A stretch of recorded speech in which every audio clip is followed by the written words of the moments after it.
Is LaMelo Ball a winning or losing player? Can he be a transformative franchise player? Rev, you go first. Transformative franchise player. Here's the thing with that question. It's so hard to like nowadays go to a low market team and kind of build them up.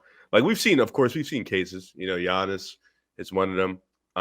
Ant-Man is another one. Um, just off the top of my head, I can't remember the rest of them. Zion, to a point, was supposed to be that guy for the Pelicans. Chris Paul for the Hornets was that. And I think we expect so much of these players to kind of come in and be the game changers. Top 3 picks, top 4 picks, top 5 picks. Here's the problem with LaMelo. The problem with LaMelo is his first year, they were mid. They made the play in. LaMelo was amazing to get them there, dealing with injuries. Year 2, they made the play in again. Ross was a little funky, dealing with injuries. Year 3, they were horrible, dealing with injuries. Now we're at year 4, and you've kind of, as an organization, you haven't really built up a profound young core. I mean, you have LaMelo, you have Brandon Miller, who's not playing well right now. You have Mark Williams, who hasn't started his year yet. He's dealing with a bunch of injuries, and then you have Trey Mann, who you found out of OKC's rust bucket of just young players who might be good, might not be good. And Trey Mann's pretty solid. Yeah, that's what I'm saying. Trey Mann is really solid for you, but you haven't really developed anything profound or sound with this team. So now you're sitting there looking at this roster and like, boom, what do? I mean, we can go look at the Cleveland Cavaliers, right? Let's tie these two teams. Darius Garland was a top 5 pick. They picked Darius Garland to kind of be their guy, their point guard. His rookie year was arguably one of the worst rookie years I've ever seen in my life for a guard. Complete, terrible.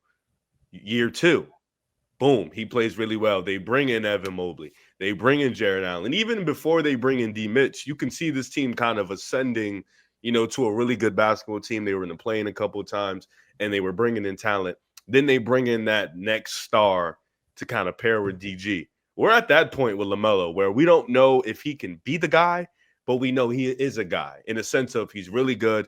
His 3-point shot is electric. He's a really good playmaker. Defensively, I've seen him this year put in more effort on that defensive end. I've seen him definitely put in a lot more effort as prior to the years. I guess he feels like this team is a lot more competitive the years before. And I think this team right now is fun, exciting, but it's not good enough. So is he a winning player? Is he a losing player? I feel like that's a tough question to ask because obviously he's on a losing franchise. He's on a losing team. So you probably would think automatically he's a losing player. But no, I don't think that. I think his game style, his gameplay can contribute to winning. I think we've seen him in the fourth quarter be that this year, a winning player, be clutch as hell, be able to make plays for his team. So I wouldn't call him a losing player. I just think, a lot of these times you're in a really tough situation and, you're trying to do the best you can, but you just don't have enough talent around you to really propel this team. Right. It's a tough conversation because LaMelo Ball is in many ways kind of an anomaly. His first 2 years in the NBA went really well. Second year, he's leading a top 10 offense, a 43-win team, and it's one of the best shooting teams in the NBA. And at that point in time, the Hornets were this high vibes team with a lot of potential, a lot of young guys blossoming, and LaMelo was a part of that. He was the face of that. The next 2 years, LaMelo misses 106 games. He played, 58 games, years 3 and 4 due to injuries, mostly ankle related. He comes back this season in year 5, averaging 30 points, 6 rebounds, and 5 assists. Despite his ascension, he's making 39% of his threes off pull-ups, which is insane. He's taking over 10 a game. He's one of the most efficient pull-up shooters in the game, and he has that creativity as both a ball handler and a passer to be an engine of an offense. The difference is between maybe him and a Tyrese Halliburton. Partly why the Hornets are not exceeding expectations. Again, the most to have talented wings like Brandon Miller is in a slump. Miles Bridges. Trey Mann's playing quite well, but then you look at a player like, say, Josh Green playing poorly after going from Dallas. And, Josh Green, yes, going from Dallas to Charlotte. LaMelo Ball doesn't have a filter in the shot selection department and the decision-making.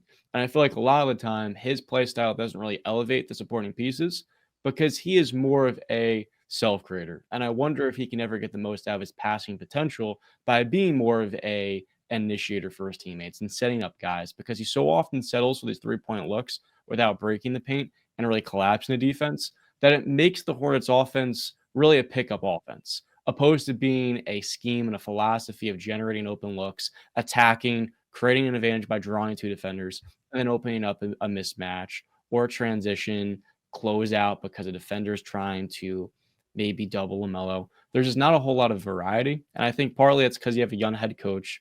But at the same exact time, I think a lot of the Hornets' struggles is that LaMelo's still picking up where he left off in year 2. And he's still a really young player. And it's hard to evaluate him the same way you do with Tyrese Halliburton because Halliburton has played a lot more games, a fellow guard from that 2020 draft class. So I don't think LaMelo Ball is a losing player. I think the talent is clearly there for him to be a all-NBA caliber guard. And that says a lot because there's so many of them. The production is there. I do believe, though, he needs to start to evolve his game and kind of be more of a team-oriented player where his production is not going to be 30 points a game. And I think that really just requires the coaching staff and his teammates kind of elevating around him. Because like Riv said, when he was drafted by the Hornets, this was a dysfunctional team trying to be competitive. And since then, they haven't found that identity. I think LaMelo's part of that. He can become it, but there's just no philosophy right now offensively. And that's how this team finds themselves bottom 5 in offensive rating even still. I agree with everything you said in terms of just situation is really important, and Charlotte just hasn't put the right players around him at any point. They come in right away. They're trying to be competitive, and then he's been injured for a few years, and not yet. Maybe eventually some of those really tough years become a long-term advantage, like maybe Brandon Miller becomes the second star or even the main star. There's a lot of possibilities, but there's no doubt that it's incomplete. But I think when people talk about LaMelo Ball, just not even talking about the injuries, the situation, the winning-losing stuff's so stupid. It's so situation predicated. Like if Anthony Edwards ends up on Detroit, we're talking about him way differently. It's very situation predicated, but oriented. Yeah. LaMelo Ball is a superstar talent, just beyond superstar talent.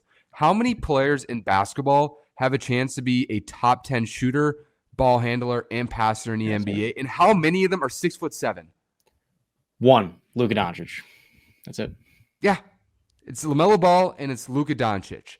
And he doesn't have the perfect habits yet. He's not the most intuitive on-ball defender. He's not physical. And there's questions about his leadership, which hasn't been developed because he hasn't had good veterans around him early on.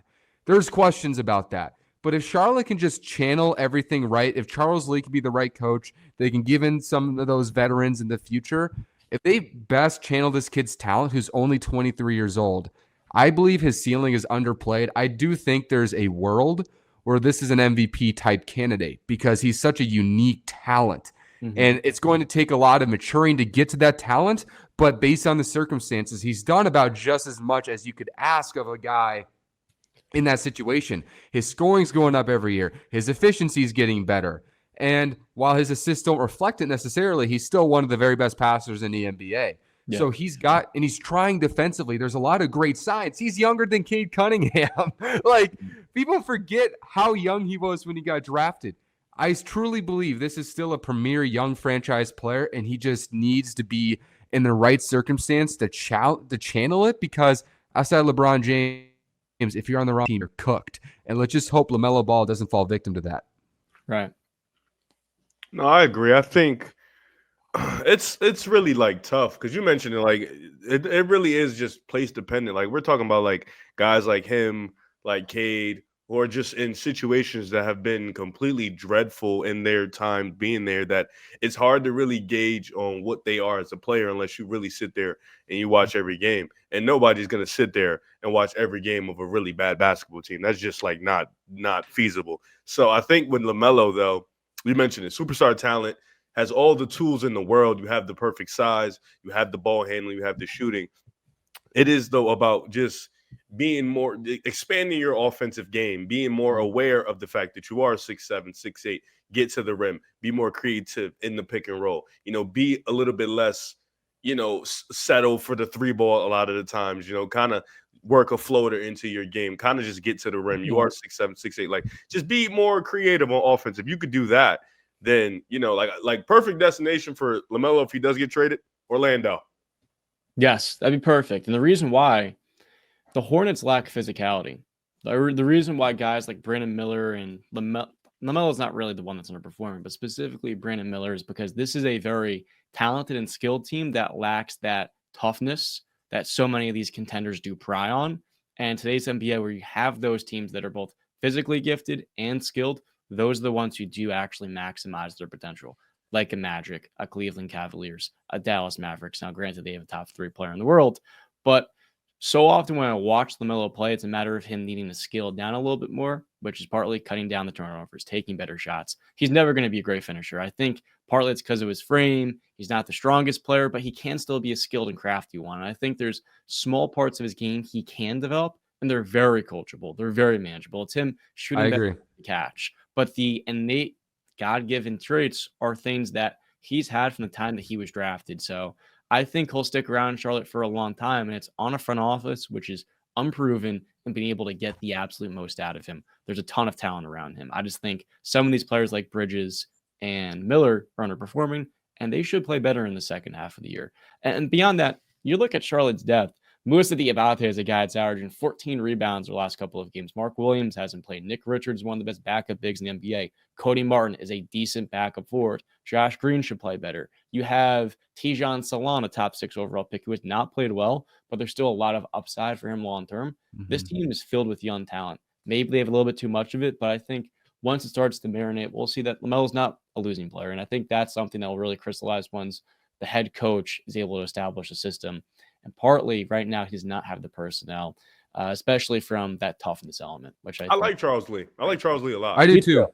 I think he's one of those premier assistants because of his time San Antonio and Boston that was in a winning environment long enough to understand how to build a defensive scheme and a philosophy. But there have been a little bit of injuries too. So I think we can't really have a gauge on if he's going to be the right head coach until the end of the year. I also think when we're talking about players this young, when we're just talking about, okay, maybe get to your spots better, maybe don't be too gambling or don't have too much of a gambling nature to your game. That's just such common young player, low-hanging fruit stuff. At this age, like the most important thing we mentioned to refine those things, you need the right coach so you don't build bad habits. But, I mean, I think a winning and losing trait is whether you have the it factor or you don't. And so far this season, who's been the best closer in the league so far this year? It's been LaMelo Ball. He's leading the league in fourth quarter scoring. He's had some buzzer beaters. He's had, I think 6 of his last 7 games, he's gotten over double digits in the fourth. He's averaging nearly 12 points a game in the fourth quarter right now.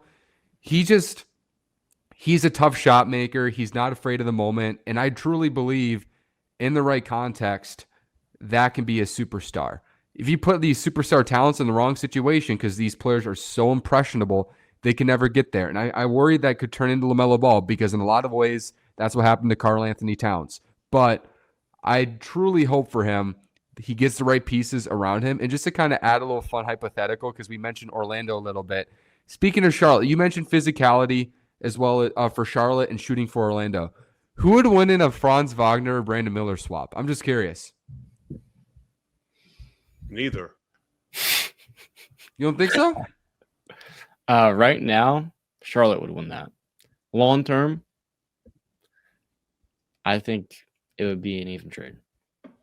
I think Brandon Miller is going to be a stud. I still believe that. I think he is. I don't think he's what Orlando would need right now. And I know Franz is playing at a high level without Boncaro right now, but I don't think he's what Charlotte needs right now. So I think they both lose. Like I think they're both right now comfortable with what they have. I agree. Franz would make him the better team right now with how much he breaks the paint, with how consistently he drives and the tracks too. He'd easily make Charlotte a better team. So right now, I'd say yes. Better, but like Magic. If I'm the Magic, a team that's long been deprived of that consistent high-level shooting, you look at the upside of Brandon Miller and you say he can be a better player than Franz, but because it's kind of a little bit unlikely that he reaches maybe his full highest ceiling, you're fine with having what Franz currently is, which is that borderline all-star with a really unique skill set as number 2 to 3 player.